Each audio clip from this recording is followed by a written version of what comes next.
Good evening. Today we have Mr. Ravi Brahmapuram, CEO of CloudOnHire, and today we're going to talk about orange economy, something which was mentioned in the recent budget by our finance minister.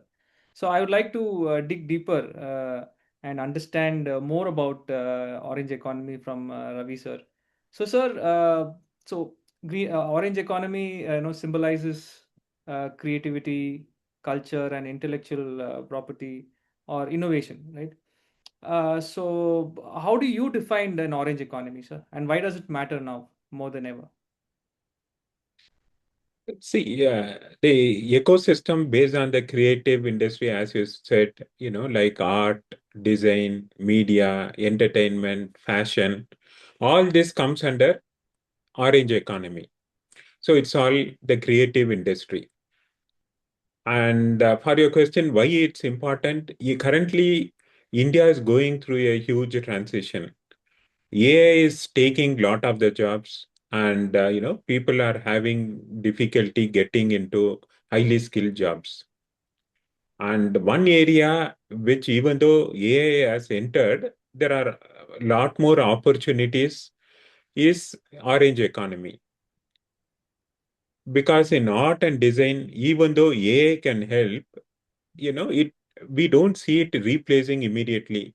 So probably over the next decade or something, it will start replacing. But currently, there is a huge potential compared to the regular IT jobs. So that is why I think, the orange economy is one of the um, important industries identified by the finance ministry in the budget. Okay, okay. So, within orange economy, right, which are the sectors do you think will dominate in the next decade? Already, there are a lot of people who are YouTube creators, who are doing well, the Instagram influencers, and many other independent content producers. Along with that, we see a huge potential in gaming, immersive experiences like AR, VR, and then short form video creation, AI generated media. So, all these things will see a growth. Um, as you know, India is signing up FTA with lot of countries.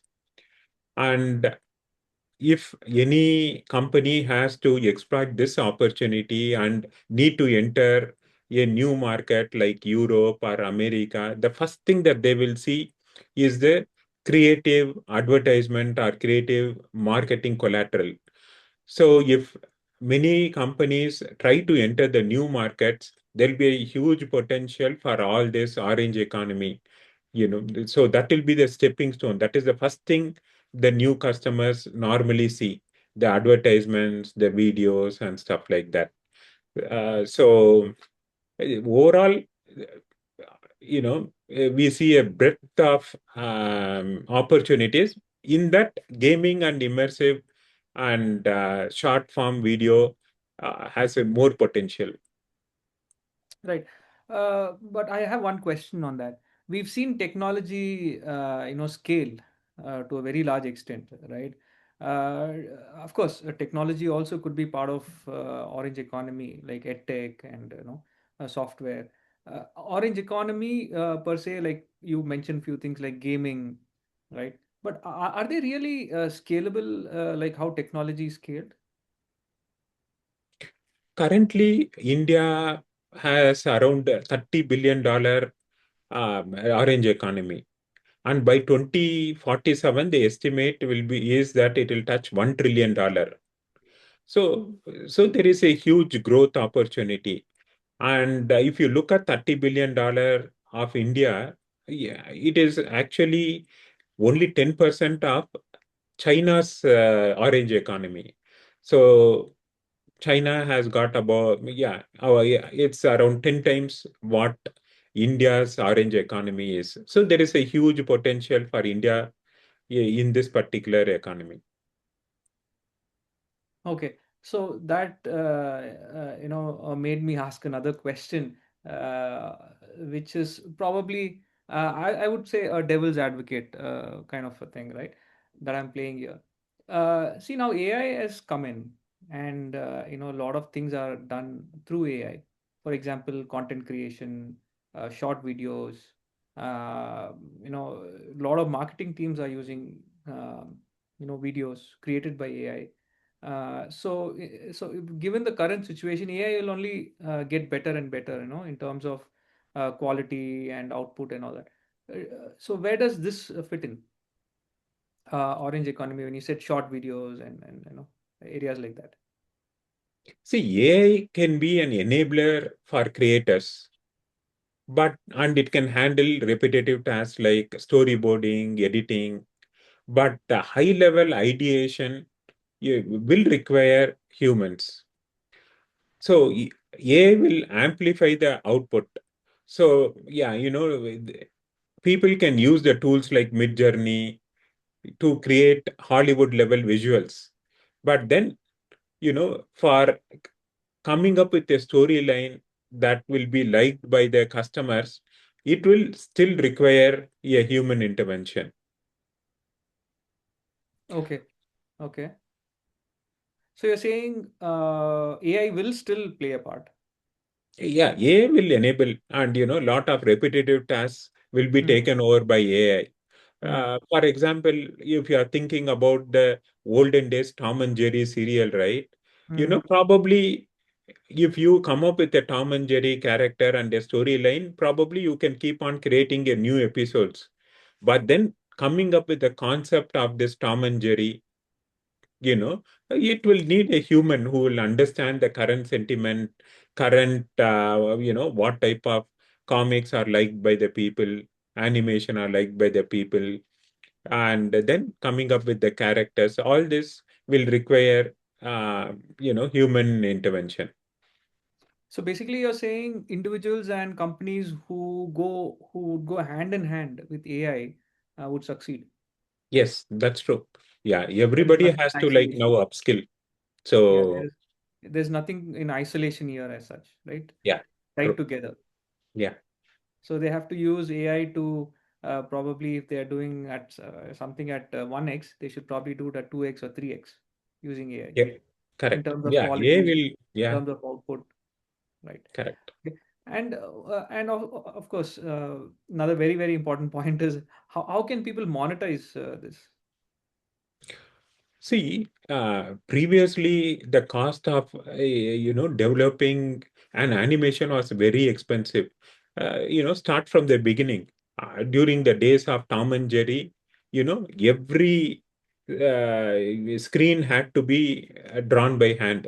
Like 30 frames per second or 40 frames per second. Each frame had to be drawn. And then came animation, which helped speeden up the process. Now AI will again speeden up the process. So that way, if you have a good idea, good concept, AI can be used to speeden up the process so that the productivity is more and the cost is less. Instead of taking one Tom and Jerry serial in 3 months or 1 year, you will be able to do something in 1 day. So you can see more output. So I don't think, and people have come to expect more and more videos, and that Mm. can easily be generated by AI. And every day you can develop one episode of a cartoon and you can release it. It's possible now. Okay, so basically, there is a direct correlation between how you use your creativity and how much of an output you deliver, Correct. right? Okay, great. I think that's a very positive, sort of a message to all the people, right? Among the Indian or other, in general, the industries, media, gaming, design, content, marketing, ed tech, which one excites you the most when it comes to orange economy? Yeah, I love EdTech because that helps a lot of children learn independently. There was a time that you learned only from the faculty or parents or your friends. But now With that approach, you know, the teaching typically in the colleges are at one particular level. People who are very intelligent, they will get bored with the pace at which the instructors are going. Okay, but if the children is not able to catch up with the speed of the faculty, they get demotivated. But in this particular scenario, the AI generated content is based on the person's skill. And so, yeah, you can generate a content, which will be at the pace at which a particular student will learn. So that way, I think you will start seeing content pretty soon, and that will help the students. So one thing I love about that is, yeah, tech. The So ba- second thing which I obviously like is all companies want to expand, and the companies need advertisements. And typically nowadays the advertisements, they follow a trend. So if you look at Instagram, if there is a particular trend, it lasts for a day or a week, and then you need to create some particular content and release before the trend goes down. All this is possible with um, digital content that can be created. right. So basically saying EdTech can be hyper personalized, Yeah. right? As per a student's strength, weakness, and all of that, right? And also advertising as per the trends and patterns and the plans of a company and things like that, right? Yes. Okay. So uh, I see a lot of in India, as a huge population of youngsters, and this is something which will definitely, engage a lot of youth and probably even generate a lot of jobs, and bring some revenue, right? Not just for the individuals, but also for the government, right? And also it is like it is not capital dependent, right? It is more of your ideas and your creativity and innovative thought process and things like that. So yeah, I think in terms of when it comes to the support from the policymakers, from the government, from the CEOs like what would be your message to summarize the whole thing, to enable the youth to have a good future in orange economy? Yeah, to be part of the orange economy, you just need a mobile phone. With a mobile phone, you can take a video and then you can upload it on YouTube. And, with time, you can start earning. So the barrier to entry is very less. Having said that, there is a competition even in that. So you will need to upload lot of videos and invest lot of time in doing that. But then if you go higher up the ladder in creating advertisements, it's an unfair advantage if you use AI and generate trending content, at a quick pace. So it's infinite, it's borderless. You can sit at home and you can create content for any person in any part of the world. So I think, it is time that people uh, understand this opportunity. And since we have just touched the, what you call tip of the iceberg, it is time that we put more effort and realize the complete potential. And budget has given an impetus. So they are trying to create lot of this courses in the colleges. So you can also be a faculty, or you can start these particular media training institutes, since there is an impetus from the Indian government at least. Typically, there may be other incentives in other part of the world, but I see a huge opportunity in India.